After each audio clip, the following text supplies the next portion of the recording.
Hello guys, karon din nagpanit ko og takway. Oh, shout out sa nagakaon ani.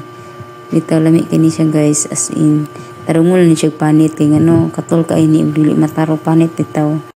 Kote lang gyud siya hiloan guys, pero lami kay na. Kay gyud ko lumiya Magkaroon hugasan na siya guys kay hugasan lang ko. Hugasan gyud nato na. Ay napa man bilhin hugaw. Anak lang hugas-hugas. Mansa kay sa kabot guys, pero madala ra mag-smile. What? Day guys, magluto po kanon na while ga lutog kanon, magluto po sudan para sabay na bitaw.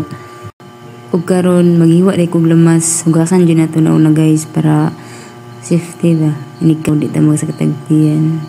Syempre nangahulog ng Bombay sa palengke parang daan, daghang kay mga Bombay nang tagak dito na nila. Balik og display. Ano guys, hugasan dyan na to guys. Nadukduk ko na ng ahos para dali ra matanggal yung panit daw. Ano, hiwaon gagmay. Naluy din guys. Ano na guys. Moro na akong mga kuan ridus. What? Butter day ko yung mantika guys. Para humot bitaw yung kuan lasa. Ni lami ba?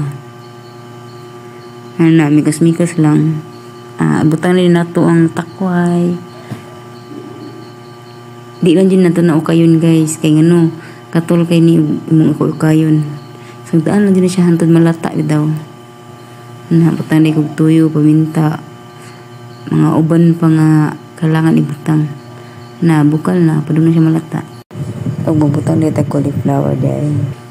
Nya kana pabuto na po na ito ng malata ang broccoli. Unsay broccoli, cauliflower unon. Arag pagbuot ako ni video. Dut-dut ang gamay para masuhop ang iyang lasa atara. Guys, luto na. O ibutan din nato sa tubutanganan. Nakaon na din sa irin. Na paibog na dayon na para dako ay kaon. Sunod bulan na lang ang diet ani kay maraglami jud guys.